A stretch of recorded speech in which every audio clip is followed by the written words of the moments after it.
ઉનાળાની શરૂઆત ગુજરાતમાં 4 જિલ્લામાં માવઠાની આગાહી કરવામાં આવી છે। ત્યાંથી તો હવામાન વિભાગ દ્વારા આગાહી છે કે બપોરે 1:30 વાગ્યા સુધીની આગાહી દાહોદ, પંચમહાલ, છોટાઉદેપુર, નર્મદામાં કમોસમી વરસાદ પડી શકે છે। 1:30 વાગ્યા સુધીમાં આ જિલ્લાઓમાં કમોસમી વરસાદની આગાહી વ્યક્ત કરવામાં આવી છે। હવામાન વિભાગ તરફથી આગાહી વ્યક્ત કરવામાં આવી છે। 4 જેટલા જિલ્લાઓ કે જ્યાં માવઠાની આગાહી છે। આ ઉપરાંતના જિલ્લાઓમાં વાદળછાયું વાતાવરણ રહી શકે છે, પરંતુ આ મુખ્ય 4 જિલ્લાઓ દાહોદ, પંચમહાલ, છોટાઉદેપુર અને નર્મદા આ જિલ્લાઓમાં કમોસમી વરસાદ, માવઠાની આગાહી।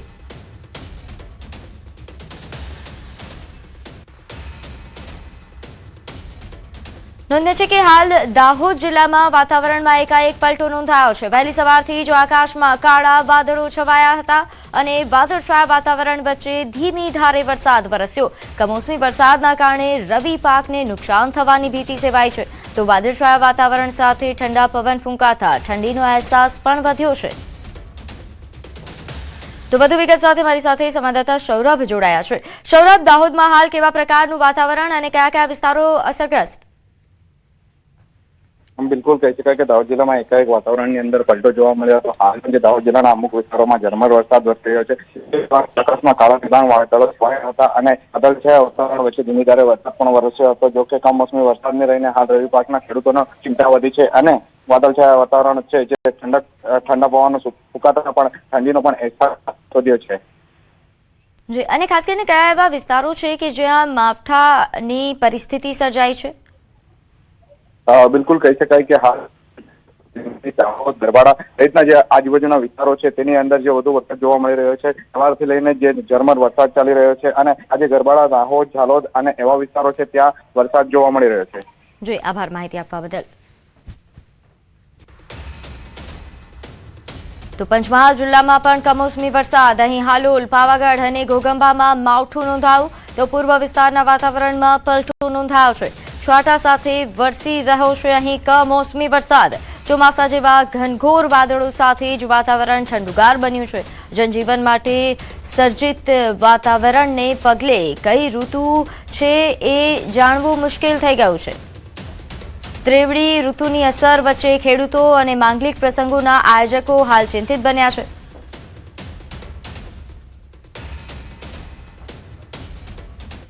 આ પાકની અંદર અમને અત્યારે આશા હતી કે આ પાક સારો થશે અને અમને 2-5-25 મળશે, પણ હમણાં બી વાદળછાયું વાતાવરણ અને છાંટા ચાલુ છે એટલે અમને થોડું તકલીફમાં ઊભા થઈ ગયેલા છે। વરસાદ પડશે એટલે અમને નુકસાન થવાનું છે, અમને બધો અમારો પાક બગાડવાનો જ છે અને નુકસાન તો થાય જ વરસાદ પડે એટલે વરસાદ પડવાની શક્યતા છે જ, હજુ પણ છે।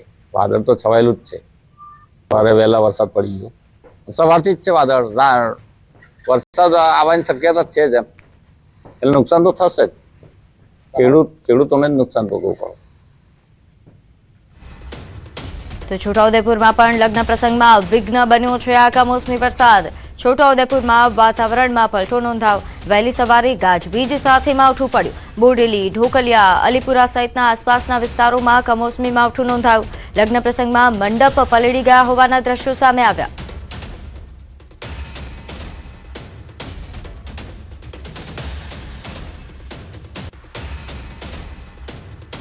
તો વડોદરા જિલ્લાના વાતાવરણમાં પણ પલટો નોંધાયો છે। વાઘોડિયા તાલુકામાં કમોસમી વરસાદ પડ્યો। માવઠું પડતા ખેડૂતો ચિંતાતુર બન્યા। ખેતી પાકને વ્યાપક નુકસાનની ભીતિ છે, તો માવઠાના પગલે તાલુકાના રોડ રસ્તા ભીંજાયા છે। બેવડી ઋતુ અનુભવાતા રોગચાળાની પણ દહેશત છે।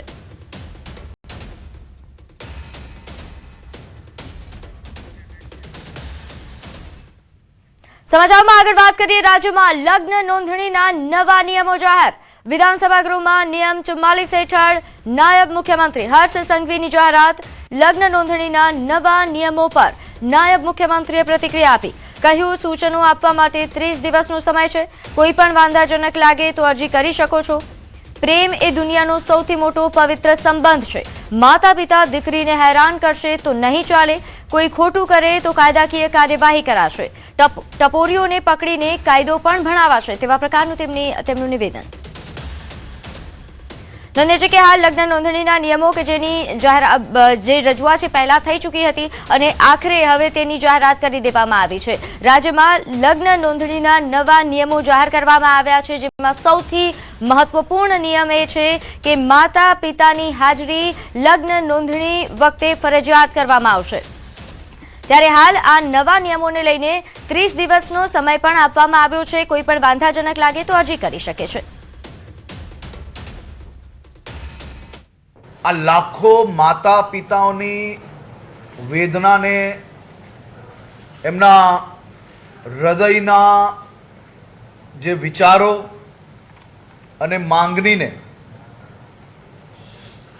રાજ્ય સરકાર દ્વારા ખૂબ જ ગંભીરતાપૂર્વક ધ્યાને લઈને રાજ્યની તમામ માતાઓને એક અદ્ભુત કવચ એ રાજ્યની ભારતીય જનતા પાર્ટીની સરકાર દ્વારા આપવામાં આવ્યું છે. આ લાખો માતા પિતાઓની છે કે કાયદો બનાવી રહ્યા છે ત્યારે અમે એને સરહદ આવકારીએ છીએ અને ગુજરાતના મુખ્યમંત્રી, નાયબ મુખ્યમંત્રી અને કૌશિકભાઈ વેકરિયા કાયદા મંત્રીશ્રીનો આભાર વ્યક્ત કરીએ છીએ. સામાજિક તમામ સંસ્થાઓ, તમામ સંગઠનો અને દરેક સમાજના લોકો પોતાની દીકરી, સુરક્ષિત દીકરી માટેના જે પ્રયાસો હતા એમાં આજે રાજ્ય સરકારે પહેલ કરી છે ત્યારે અમે એને આવકારીએ છીએ. 30 દિવસની અંદર કોઈ પણ જાતના સૂચનો રજૂ કરવા કે વાંધા રજૂ કરવા માટેનો જે સમય છે એની અંદર અમે સમાજના લોકોને અપીલ કરીએ છીએ કે આપણા સૂચનો સરકારશ્રી સુધી પહોંચાડવા. શું સરકાર અત્યારે નિયમો બનાવી રહી છે એની વિગત વરુણભાઈ અને પૂર્વિનભાઈ બંને આપશે. નમસ્કાર મિત્રો, આજથી 9 માસ અગાઉ ગુજરાતમાં પાટીદાર આંદોલનકારીઓની ચિંતન શિબિરમાં 9 જેટલા મુદ્દા સાથે 9 જેટલી માંગણી સાથે સરકાર સમક્ષ રજૂઆત કરવામાં આવી હતી.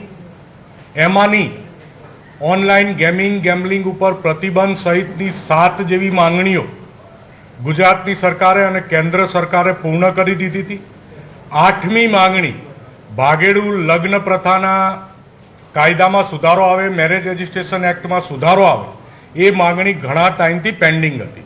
મુખ્ય આગેવાનો દ્વારા અલગ અલગ વિસ્તારોમાં અલગ અલગ જગ્યાએ રેલી, ધરણા, જન સમર્થન સભા, જનજાગૃતિ અભિયાન જેવા કાર્યક્રમો અને સાથે સાથે સરકારના અલગ અલગ વિભાગો સાથે વાટાઘાટો સતત અમારે દિનેશભાઈ અને પૂર્વિનભાઈ સતત અહીંયા કૌશિકભાઈ સાથે સ્થાનિક હોવાના નાતે વાટાઘાટો કરી. અમારા પ્રતિનિધિ મંડળ સાથે અમે ગૃહમંત્રીશ્રીને મળ્યા અને સરકારે આજે આ કાયદામાં જે સુધારો લાવી રહી, સુધારાનો અભ્યાસ હજુ બાકી છે. જે પણ સુધારો આવશે એનો સર્વવ્યાપી અભ્યાસ કરીશું. સાથે સાથે સરકારે 30 દિવસ જેટલા સજેશનના સૂચનના પણ સમય આપ્યા છે. 30 દિવસ સુધી અલગ અલગ વિસ્તારોમાંથી અલગ અલગ આગેવાનો પાસેથી અમે સૂચનો અને સલાહ પણ મંગાવીશું અને સરકારમાં સબમિટ કરીશું. અને જે 9મો મુદ્દો છે એની વાત આપણે પછી કરીશું. એ મારો 9મો મુદ્દો સરકારશ્રી સમક્ષ માંગણી બાકી રહે છે કે સ્થાનિક સ્વરાજની ચૂંટણીમાં આર્થિક ધોરણે અનામત લાગુ કરવામાં આવે. એ મુદ્દે પણ અમે આટલા જ મક્કમ છીએ અને અમે ગુજરાતની જનતાને વિશ્વાસ આપીએ છીએ કે જેવી રીતે 8 મુદ્દા સોલ્વ કરીને લાયા એવી જ રીતે 9મો મુદ્દો સ્થાનિક સ્વરાજની ચૂંટણીમાં આર્થિક ધોરણે અનામત લાગુ કરવામાં આવે એ મુદ્દે અમારી મુહિમ ચાલુ રહેશે. અને આગામી જે કાર્યક્રમો ગુજરાત વ્યાપી શું રહેશે, ગુજરાતમાંથી કેવી રીતે સૂચનો મગાવીશું, એ મારા સાથી મિત્ર પૂર્વિનભાઈ પટેલ એની ડિટેલ માહિતી આપશે.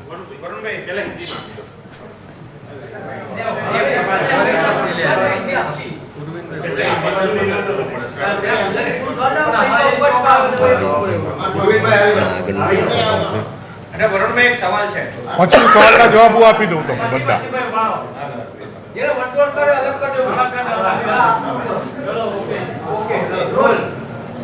આજરોજ રાજ્ય સરકાર દ્વારા જે બી સમાજ હિતમાં અને ગુજરાતમાં વસતા તમામ સમાજની દીકરીઓને એટલે લાખો દીકરીઓ, હજારો પરિવારના પરિપ્રેક્ષમાં જે પણ નિર્ણય લીધો છે એ તમામ સામાજિક સંગઠનો, તમામ સમાજના લોકો વતી અમે એને સહર્ષ સ્વીકારીએ છીએ. સાથે સાથે આપના માધ્યમથી એ પણ જણાય કે રાજ્ય સરકારે જે પણ અમને અત્યારે જે સમય મર્યાદા આપી છે સૂચનો માટેની, એ તો અમે કરવાના જ છીએ. અને અત્યારે આવનારા સમયમાં 8 તારીખે જે મહિલા દિવસ છે, એ દિવસે ગાંધીનગરની અંદર એસપીજી ગ્રુપ દ્વારા એક સંમેલન થવા જઈ રહ્યું છે.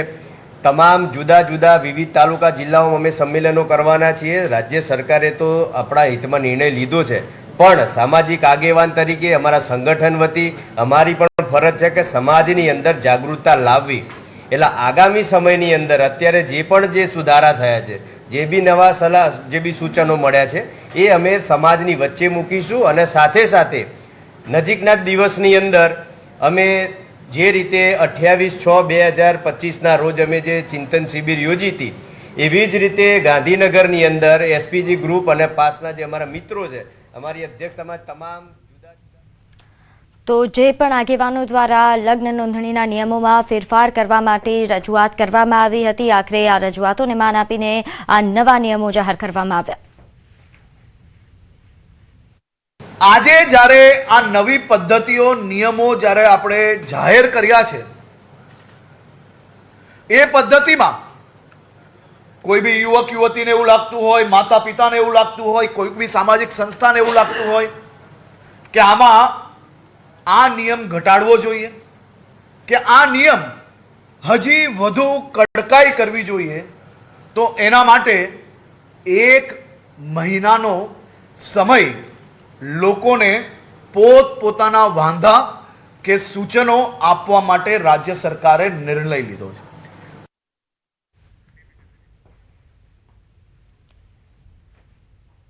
તો લવ જેહાદ મામલે નાયબ મુખ્યમંત્રી હર્ષ સંઘવીએ કહ્યું કે કોઈ સલીમ સુરેશ બનીને બરબાદ કરશે તો હિસાબ કરાશે.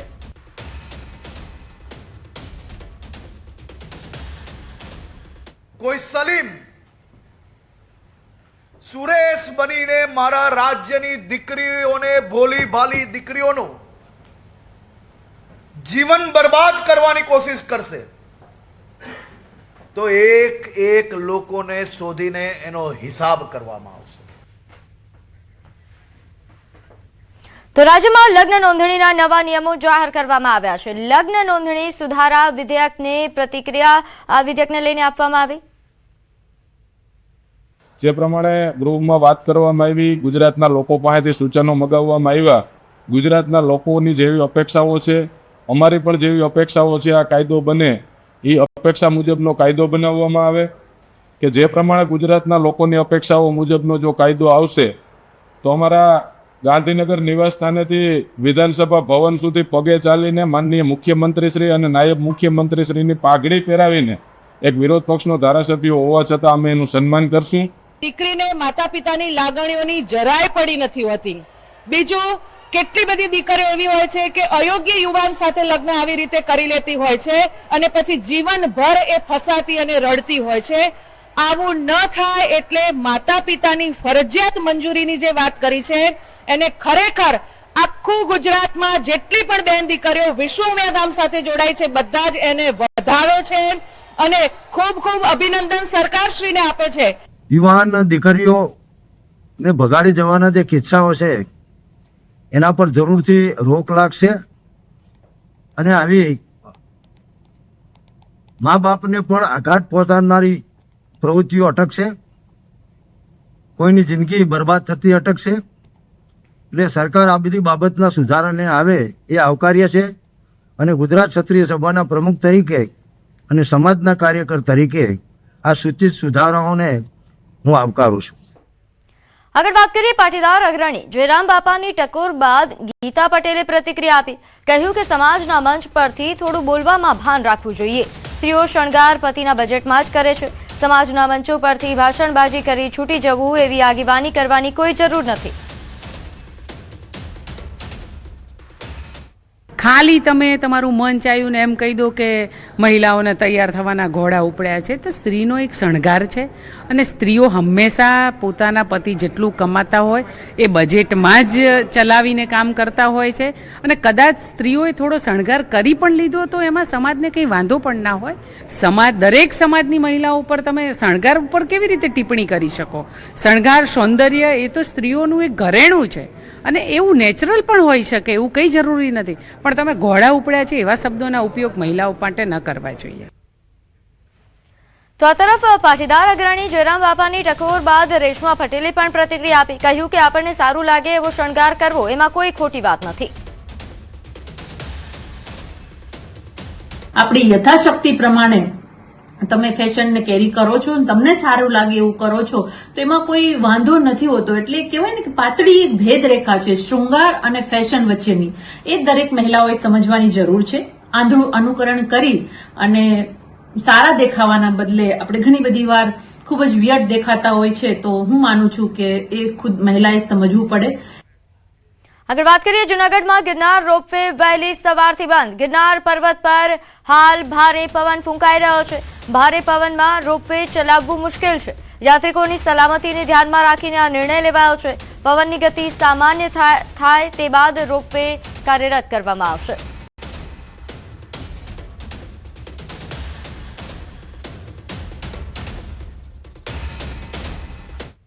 તો રાજકોટમાં મેયરના પતિ દ્વારા સૂચિતમાં કરેલ બાંધકામ મામલે ખુલાસો. મનપાની પ્રાથમિક તપાસમાં બાંધકામવાળી જગ્યા સરકારની થઈ ચૂકી છે. મેયરના પતિ વિનોદ પેઢડિયા અગાઉ રેવન્યુ અપીલમાં 3 વખત કેસ હારી ચૂક્યા હોવાનું પણ સામે આવ્યું. ખાલસા થઈ ગયેલી જમીન પર ચાલી રહેલા બાંધકામ મામલે રેવન્યુ વિભાગ દ્વારા પણ તપાસ હાથ ધરવામાં આવશે. મેયર નયનાબેન પેઢડિયા બાંધકામવાળી જગ્યાને બાપદાદાની જગ્યા ગણાવતા હતા. તો સજાદ ખાન પઠાણે ઉભા થઈ ચેરમેન દેવાંગ દાણીને happy valentine I love you કહ્યું. અમદાવાદ મનપાના બજેટ સત્રમાં ચર્ચા દરમિયાન હાસ્યનું મોજું ફરી વળ્યું. મેયર, કમિશનર સહિત સત્રમાં હાજર રહેલા તમામ સભ્યો હસી પડ્યા. इसके पहले सदन में कहा था फिर बोला अगर नहीं किया है तो हैप्पी वैलेंटाइन डे सर आपको आई लव यू. इसके पहले सदन में कहा था फिर बोला अगर नहीं किया है तो हैप्पी वैलेंटाइन डे सर आपको आई लव यू. તો પ્રધાનમંત્રી નરેન્દ્ર મોદીએ ઇન્ડિયા એઆઈ ઇમ્પેક્ટ સમિટ 2026માં ભાગ લીધો. આ દરમિયાન નેતાઓના પૂર્ણ સત્રને સંબોધિત કર્યું.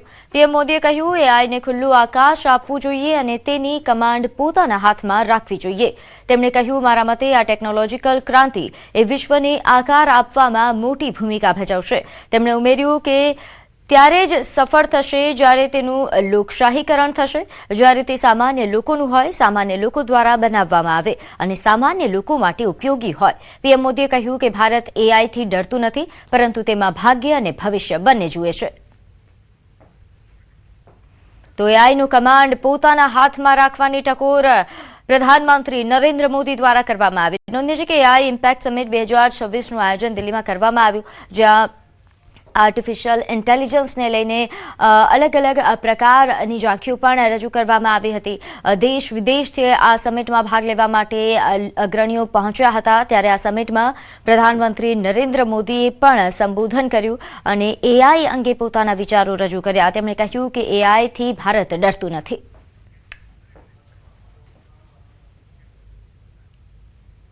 સમાચારોમાં હાલ સમય થયો છે એક નાનકડા વિરામનો.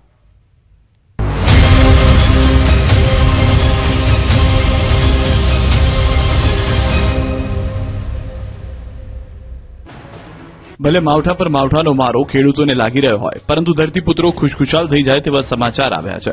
આ વખતે ચોમાસું સારું રહી શકે છે તેવી આગાહી હવામાન નિષ્ણાંતોએ કરી છે. અંબાલાલ પટેલના કહેવા મુજબ ગ્લોબલ વોર્મિંગની અસર વિશ્વના હવામાન પર જોવા મળી રહી છે. ઋતુઓની પેટર્ન બદલાતી જોવા મળી રહી છે. જોઈએ તેવી ઠંડી ન પડવાને કારણે શિયાળુ પાક પર અસર પડી છે. સાથે એક પછી એક વેસ્ટર્ન ડિસ્ટર્બન્સને કારણે તાપમાનમાં સતત વધઘટ જોવા મળી રહી છે. સાથે ચાલુ વર્ષે સૂર્ય કલંક જોવા મળ્યો છે, એટલે કે સૂર્યમાં ઢાકા જોવા મળ્યા છે, જે 2000 અને 2006ના વર્ષમાં પણ જોવા મળ્યા હતા. જેની અસરે બંગાળના ઉપસાગરના વાવાઝોડું બનવાની શક્યતા રહેશે, જેના કારણે દક્ષિણ ભારતના વિસ્તારો પ્રભાવિત થશે. એક પછી એક લો પ્રેશર બનશે અને લો પ્રેશરના કારણે ગુજરાતમાં ચોમાસું સારું રહી શકે છે. ગુજરાતના લોકોને હાલ ટ્રિપલ ઋતુનો અહેસાસ થઈ રહ્યો છે. વહેલી સવારે અને મોડી રાત્રે ઠંડી પડી રહી છે, તો દિવસ દરમિયાન ક્યારેક માવઠું તો ક્યારેક ગરમી અકળાવી રહી છે. અમદાવાદ સહિતના શહેરોમાં તો ઉનાળો બેસી ગયો હોય તેવું લાગી રહ્યું છે. રાજ્યમાં સૌથી વધુ 34.3 ડિગ્રી તાપમાન ડીસામાં નોંધાયું. અમદાવાદનું મહત્તમ તાપમાન 34.2 ડિગ્રી નોંધાયું, તો સૌથી નીચું કેશોદમાં 13.5 ડિગ્રી તાપમાન નોંધાયું. ત્યારે હવામાન વિભાગે આગાહી કરી છે કે આગામી 24 કલાક બાદ મહત્તમ તાપમાનમાં 2 થી 3 ડિગ્રીનો વધારો થવાની શક્યતા છે. ઉત્તર ગુજરાત વિસ્તારમાં વેસ્ટર્ન ડિસ્ટર્બન્સ અને ટ્રફ સક્રિય બન્યા છે. આ સિસ્ટમ સક્રિય થવાને કારણે તાપમાનમાં વધારો થઈ રહ્યો છે, તો રાજ્યના કેટલાક વિસ્તારોમાં વાદળછાયું વાતાવરણ રહેશે. એક તરફ ગુજરાતમાં 3 સિસ્ટમના કારણે માવઠાની આગાહી કરવામાં આવી છે, ત્યારે વલસાડ પંથકમાં સવારથી જ વાતાવરણમાં પલટો આવતા ખેડૂતોમાં ચિંતા પ્રસરી હતી. વલસાડ જિલ્લાના વાપી સહિત અનેક વિસ્તારમાં વહેલી સવારે ધુમ્મસનું સામ્રાજ્ય છવાયું. જિલ્લાના મોટાભાગના વિસ્તારમાં ધુમ્મસ છવાઈ જતા વિઝિબિલિટીને પણ અસર થઈ હતી. શહેરી વિસ્તારમાં રસ્તાઓ પર ધુમ્મસને કારણે વાહન ચાલકોએ દિવસે પણ હેડલાઇટનો સહારો લેવો પડ્યો, તો સૌથી વધુ અસર નેશનલ હાઈવે પર થઈ હતી. ધુમ્મસભર્યા વાતાવરણને કારણે જિલ્લામાં હિલ સ્ટેશન જેવો માહોલ સર્જાયો, તો ધુમ્મસભર્યા વાતાવરણને કારણે કેરીના પાકને અસર થવાની શક્યતાઓ વર્તાઈ રહી છે. ઠંડા પવનને કારણે લોકોને ઠંડીનો અહેસાસ થઈ રહ્યો છે. તુવેરની ખેતી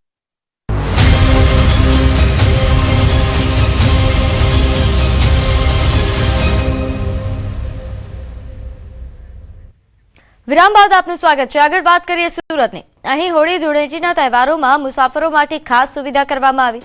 હોળી ધૂળેટીના તહેવારોમાં એસટી નિગમ દ્વારા વધારાની બસો દોડાવવામાં આવશે.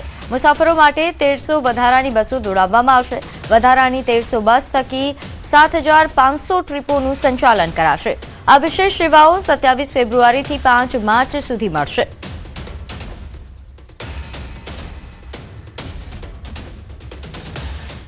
આગળ વાત કરીએ મોરબીમાં કાર ચાલક યુવકની હત્યા. ઓવરટેક કરવા બાબતે યુવકની હત્યા થઈ. મોરબીના સનાડા રોડ પર ઓવરટેક કરવા બાબતે કાર ચાલક યુવાનની હત્યા કરવામાં આવી. યુવાનને બાઇક ઓવરટેક કરવા બાબતે છરીનો જીવલેણ ઘા માર્યા હોવાની વિગત પ્રાપ્ત થઈ રહી છે. બાઇકમાં આવેલ અજાણ્યા 2 શખ્સોએ ઓવરટેક કરવા બાબતે માથાકૂટ કરીને છરીનો ઘા ઝીંક્યો. બાઇક સાઇડમાં ચલાવવા જેવી સામાન્ય બાબતે હત્યા કરી.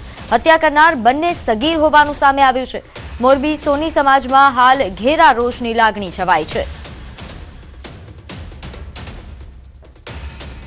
તો વડોદરા શહેરના વોર્ડ નંબર 12ના કોંગ્રેસ પ્રમુખની અનોખી જાહેરાત.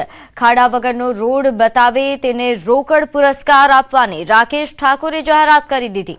જો કોઈ ખાડા વગરનો રોડ બતાવશે તો તેને 1000 રોકડનું ઇનામ આપવામાં આવશે.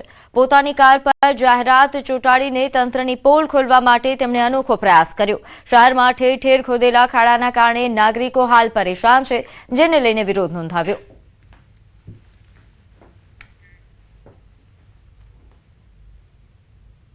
સારા રોડ રસ્તા 1 થી 1.5 કિલોમીટર સુધી લાવશે એમને 1000 રૂપિયા ઇનામ. પણ મને વડોદરા મ્યુનિસિપાલિટી કોર્પોરેશનના વોર્ડ નંબર 12ના જે અધિકારીઓ છે આ રોડ રસ્તાને લગતા અને ગટરના લઈને આ જે પાણીની લાઈનોની ડિપાર્ટમેન્ટ એમની પર વિશ્વાસ છે કે આ ઇનામ મારે કોઈને આપવાનું નહીં થાય. જે વોર્ડ નંબર 12ના લોકો છે તમે બી જાગૃત થાઓ. ક્યાં સુધી આ મૂંગા મોડે આવું સહન કરશો? તમારે બી જાગવાની જરૂર છે. તો જામનગરના ધરાનગર વિસ્તારમાં કોલેરાએ ચિંતા વધારી છે. છેલ્લા 15 દિવસમાં 22 પોઝિટિવ કેસ નોંધાયા છે, જેના કારણે સ્થાનિકોમાં ભયનો માહોલ છે. ધરાનગર વિસ્તારમાં પ્રવેશતા જ કેનાલોમાં જામી ગયેલી ગંદકી, ઠેર ઠેર ફેલાયેલો કચરો અને વધતા મચ્છરોનો ઉપદ્રવ જોવા મળે છે. વધતી ગંદકીના કારણે રોગચાળો પણ વકર્યો છે.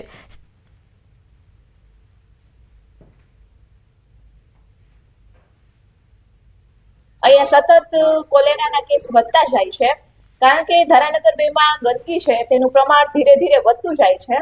એટલા માટે જે કોલેરાના કેસ છે તે પણ વધતા જાય છે. ગવર્મેન્ટને નમ્ર વિનંતી છે કે અહીંયા જે ગંદકી વેરો છે એને સાફ કરવામાં આવે. મચ્છરની બહુ જ રાડ છે. ડેન્ગ્યુ તાવ થઈ જાય, ઝાડા ઉલટી થઈ ગયા છે. આમાં ડોસીમાને કાલ બાટલા ચડાવી આવ્યા તો હમું નથી રહેતું બિચારાને. કેટલી વાર દવા લીધી છે. અત્યારે આરોગ્ય વિભાગ દ્વારા ખાસ કરીને ઘરે ઘરે જઈને સર્વે થાય છે. ઘરે ઘરે જઈને ક્લોરીનની ગોળીઓનું વિતરણ થાય છે. એમાં ક્લોરીનની ગોળી પાણીમાં નાખીને કેવી રીતે પ્યોરિફાય કરવું પાણી, અને પાણીને સાથે ક્લોરીન નેશન કર્યા પછી પણ ઉકાળવાની અત્યારે ખાસ સલાહ આપવામાં આવે છે. જામનગરના ધરાનગર વિસ્તારમાં છેલ્લા કેટલાય સમયથી રોગચાળાએ દહેશત દીધી છે. પાણીજન્ય રોગચાળાને લઈને અહીં કોલેરાના 22થી વધુ કેસો છે તે અત્યાર સુધીમાં નોંધાઈ ગયા છે. અને જે પ્રકારે પોઝિટિવ કોલેરાના કેસો આવી રહ્યા છે ત્યારે ન્યૂઝ 18 ધરારનગર વિસ્તારમાં પહોંચ્યું છે. હાલ પણ 7 દર્દીઓ જીજી હોસ્પિટલમાં સારવાર હેઠળ છે.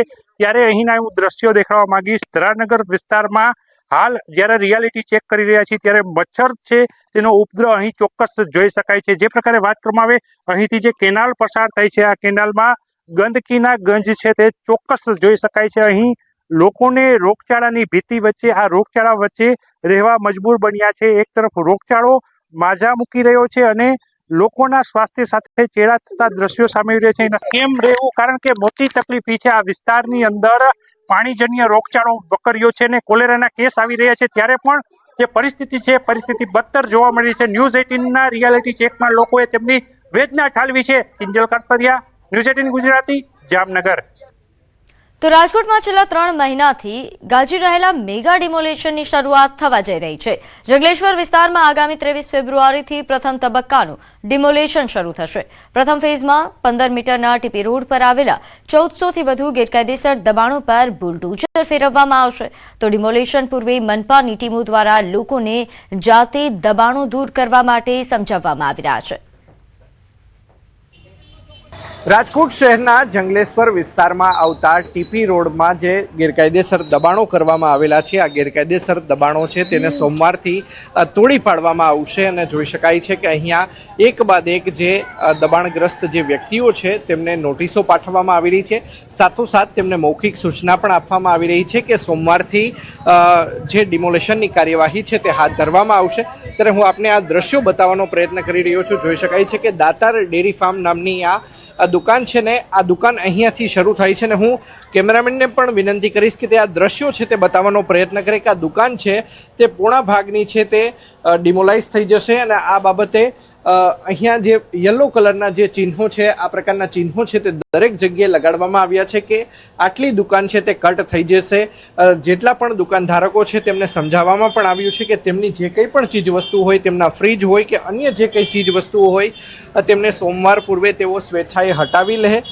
અન્યથા મહાનગરપાલિકાનું જ્યારે બુલડોઝર ફરશે તો આ મિલકતો છે તેને વધુ નુકસાન પહોંચી શકે તેમ છે. તો બીજી તરફ અહીંના જે લોકો છે તે એક જ માંગણી કરી રહ્યા છે કે હાલ રમઝાનનો મહિનો શરૂ થઈ ચૂક્યો છે ત્યારે મહાનગરપાલિકા દ્વારા તેમને 1 મહિનાની વધુ મુદત આપવામાં આવે ને ત્યારબાદ તેઓ સ્વેચ્છાએથી પોતાના જે ગેરકાયદેસર બાંધકામો છે તેનો કબજો છે તે છોડીને જતા રહેશે. અંકિત પોપટ, ન્યૂઝ 18 ગુજરાતી, રાજકોટ. ગીર સોમનાથમાં પીપળવા ગામે 5 સિંહ દેખાયા. કોડીનારના પીપળવા ગામે એક સાથે 5 સિંહનું ટોળું જોવા મળ્યું. પીપળવા મિત્યાજ રોડ પર એક સાથે 5 સિંહો ચડી આવતા અહીં જંગલ વિસ્તાર છોડીને સિંહો જે ગ્રામ્ય વિસ્તારમાં ચડી આવ્યા છે જેના કારણે લોકોમાં ભય પણ છે. પીપળવા ગામ ગીર જંગલથી અંદાજે 30 કિલોમીટર દૂર છે છતાં અવારનવાર સિંહોના આટાફેરા જોવા મળે છે.